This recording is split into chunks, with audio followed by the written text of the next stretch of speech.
In this video, I'm going to show you how to replace the ignition switch on this Ford F-350. This is located on the left side of your steering column, so let's get started. Underneath the steering wheel, we're going to have to remove this lower cover. Use a 5.5mm socket to remove the 3 screws holding it on.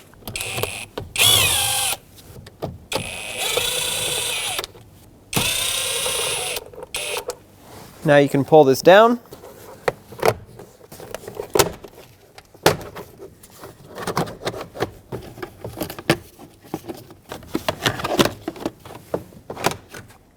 All right, set that aside. Now remove the top cover.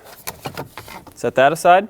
Now with the covers off, you can see on the left side of the steering wheel, right by the adjuster lever, is your ignition switch. We're going to have to unplug it. Usually it's easiest if you can pry the connector in and out with something. I'm just using a small pocket screwdriver, just pressing it out of here.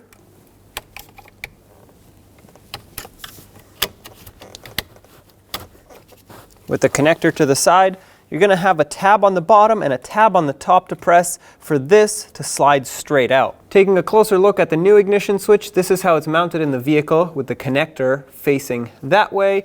This is the tab that we have to press on the top, and this is the tab that we have to press on the bottom. So once you squeeze these, it'll slide straight out. Here's a view from underneath. Press in on this tab and push this out, and then we'll do the same from the top, which you can get to basically through these wires.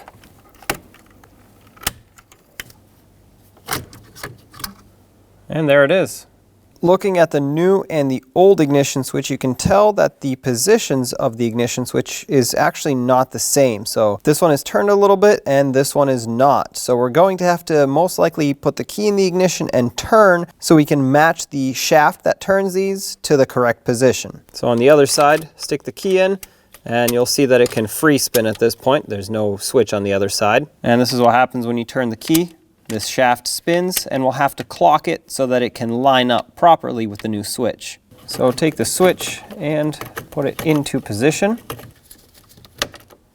And just like I thought, I cannot press it in all the way because I have to turn the key. So while turning the key, I'm going to apply pressure to it. And there we go. I felt it lock in. That is now secured, so we can turn the key back to the off position. And with this installed, let's plug this in.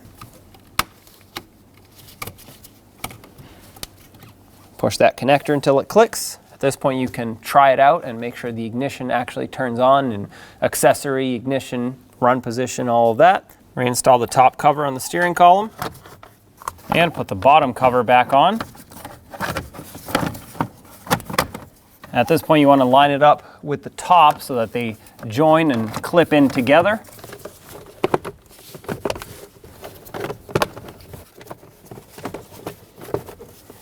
Once you have everything set in place, hold this so that it doesn't move around and start in the 3 fasteners on the bottom.